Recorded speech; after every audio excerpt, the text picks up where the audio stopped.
Hello, Jim. Hi, Catherine. Welcome to the Introduction to Logistics. Can you introduce yourself and share your personal experience with logistics? Well, I grew up in Western Pennsylvania as a football player. Ended up going to the United States Merchant Marine Academy as a football player. Turns out I have seizures after one of the games. They basically won't let me play anymore. I end up with a degree and a license to pilot big ships. It's when containerization first started. So that was my career. Driving ship, loved it. Just loved doing it. Went on vacation from you sail 6 months, you're off 4 months. When I got off from 4 months, I was running back and forth to Hawaii. They hired me ashore to help them with the terminal. I never went back to sea after that. And then I just kept getting promoted and handling terminals and all the operational stuff, steamship companies. So I have kind of an intimate knowledge of steamship as the ocean carriage business. From there, I went to Flying Tigers, which is the heavy haul portion of FedEx. Now they work for FedEx, and pretty much the same stuff I did. We integrated airplanes and trucks and ships to produce a product called what we called Sierra product, which was pretty successful over a decade. Been in the truck brokerage business, been in the warehousing business, been, the 3PL business. So that's kind of where I've gotten all this experience. I've had P&L responsibility for these businesses in supply up transportation, supply chain logistics since my 20s. So it's all over 50 some years. I've been responsible financially for the performance of those businesses. The key issue there was making them more efficient.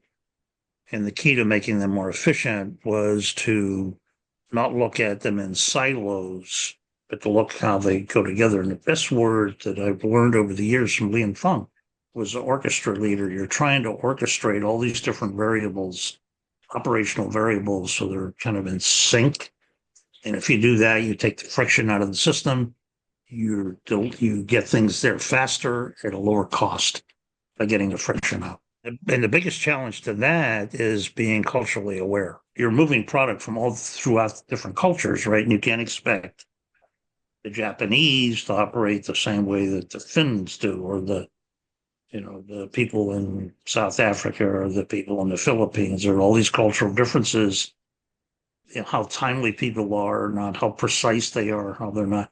That all has to be taken into consideration when you put your system together. Thank you. And the next question is, do you have any advice for your students who are interested in a career in logistics? Well, let me comment about the value of a career in logistics. It's really hard to outsource this stuff.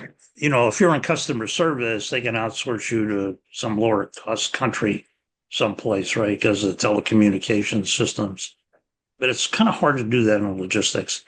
The key point that I would try to make is the key to being successful in supply chain and logistics is learning the underlying cost and service parameters of each individual element of supply chain and logistics. All too often, what happens is people go get graduate degrees in logistics and they can do the math formulas, but all you have to do is change one variable.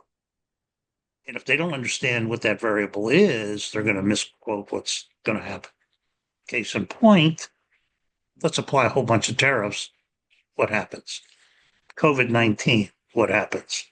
Right. So the term we use is driving with the windows down. You got to pay attention to what's going on in your environment. You can't get locked into one mode. It's my advice. And the last question is, you have been in various fields in logistics. Do you have a favorite experience in any of the fields? Since I've been in supply chain logistics, my time at sea, I Mm. love being a seaman. It's great. So why don't you ask me, Catherine, why I'm not at sea anymore? Yeah, why aren't you at sea anywhere, Jim? When I got out of school, it was during Vietnam. There were a couple thousand U.S. flag ships that required U.S. crews. And you had to have a license, like a pilot's license to fly an airplane. I have a license to pilot ships, right? Today, there's 76 ships with U.S. flags on them. Didn't matter how good I was, didn't matter how much I liked it, there just aren't any ships. And so you have to learn to adapt. But I love going to sea. I love that gig. Thank you so much for sharing your experiences, Jim, today.